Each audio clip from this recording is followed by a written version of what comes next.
আসসালামু আলাইকুম মুরব্বি, আপনার আর কতগুলো আছে বুট?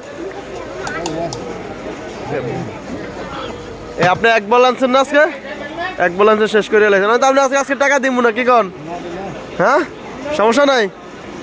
কন কি তো লস হইব না? হ্যাঁ, কয় টাকা দিতেছেন আমারে? 40 টাকা দিবেন? তো টাকা দিব না, আমার কাছে টাকা নাই যে। হ্যাঁ, না থাকলে আপনার লস হইব না? লস হইব না?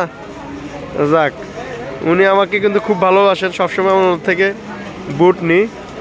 আর আজকে বলছি যে টাকা দিব না, উনি বলছে যে না সমস্যা নেই, দেওয়া লাগবো না। উনি আমাকে টাকা নেবে না আজকে বলছে। সবসময় ওনা থেকে আমি বুট কিনি, আজকেও কিনতে আসছি। এই জাল দিছেন? জাল দিয়ে না কিন্তু, না বুড়ে জাল না, কারণ জাল তো আমার বাসা খাইতে পারে না। ঠিক আছে, একটা ফলিতে দেন।